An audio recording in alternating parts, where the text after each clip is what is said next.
முன்னாடி வந்து வைதீக மதம் அவைதீகம்னு பிரிச்சோம்னா, வைதீகம்ங்கிற வார்த்தை வேதம் அப்படிங்கிற ரூட்ல இருந்து வருது நம்ம புரிஞ்சுக்கலாம்.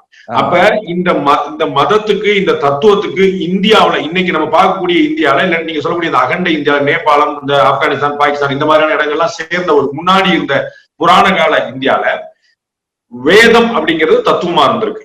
வேதம் தான் எல்லாத்துக்கும் ஆர்ஜினா இருந்திருக்கு. அந்த வேதம் வந்து எழுத்துல வர்றதுக்கு முன்னாடியே பல நூற்றாண்டுகளா சொற்களாகவே காதலையும் வாயிலையுமே கடந்து வந்திருக்கு.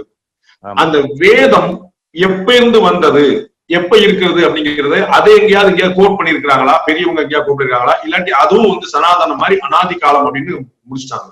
இப்போ வேதத்துல ஒவ்வொரு மந்திரமுமே தனித்தனி பாண்டேஜி. இப்ப அது வந்து ரொம்ப எவ்வளவோ யுகங்கள் கழிச்சு நம்ம நம்பிக்கை என்னன்னா ஒருத்தர் உட்காந்துன்னு அது அழகா நமக்கு பிரிச்சு கொடுத்தாருன்னு பேர். இப்ப நம்ம இல்லங்கள்ல புரியறதுக்காக சொல்றேன், இப்ப இல்லங்கள்ல அஞ்சரை பெட்டின்னு ஒண்ணு உண்டு. கடுகு தனியா இருக்கும், வெந்தயம் தனியா இருக்கும், இது தனியா இருக்கும். முதல்ல போடும்போது அது தனித்தனியா இருக்கும். ஆனா இப்ப நம்ம நித்தியப்படி யூஸ் பண்ணும்போது ஈரக்கை மாய்ஸ்ட் ஃபிங்கர்ஸோட யூஸ் பண்றதுனால கடுகோட ஜீரகம் இருக்கும், ஜீரகத்தோட வெந்தயம் இருக்கும்.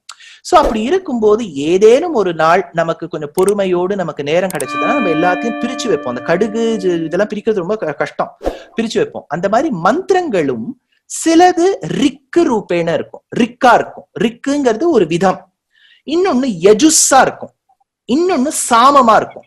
சில மந்திரங்கள் இப்ப கடுகு ஜீரகம் மாதிரி சொல்றேனே எல்லாம் ஒரே அஞ்சரை பெட்டிக்குள்ள அடங்கினாலும் ஒவ்வொன்றும் ஒரு திணுசா இருக்கும்.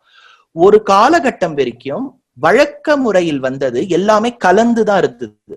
பின்னாடி வந்த ஒரு பெரிய மகனியர் என்ன பண்ணார், இதை நம்ம பிரிச்சு கொடுத்தா பக்கெட் பண்ணா கரெக்டா இருக்குமே. 6 சிக்மால பக்கெட்டிங்னு பேரு, தனித்தனியா பிரிக்கிறதுக்கு. இந்த பிரித்தலுக்கு வியாசம்னு பேரு, பிரிக்கும் ப்ராசஸுக்கு வியாசம்னு பேரு. வேதத்தில் உள்ள மந்திரங்களை பிரித்து கொடுத்தார். அதனால அந்த கிருஷ்ணத்வைபாயனர் என்பவருக்கு வேத வியாசர்னு பேர் இருந்தது. அவர் கண்டுபிடிக்கல, பிரிச்சு கொடுத்தார். அப்போ இந்த மந்திரங்கள்லாம் ஒரு காலகட்டத்துல எல்லாம் கலந்து இருந்தது, ஒரு அஞ்சரை பெட்டியிலக்குள்ள இருக்க மாதிரி. அமெரிக்காவை கொலம்பஸ் கண்டுபிடிச்ச மாதிரி அதற்கு முன்னாடி அமெரிக்கா இருந்தது. இவர் போய் அப்ப பார்த்தார்.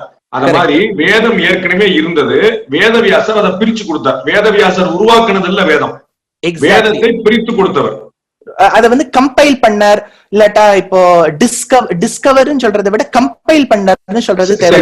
செக்மெண்டேஷன் பண்ணார். Very good. So he segmentized it or compartmentalize பண்ணிவிட்டார், அதை பிரிச்சு கொடுத்தார் வேதவியாசர். ஆனா அன்றைய காலகட்டத்திலே வேத மந்திரங்கள் அநேகமா இருந்தது.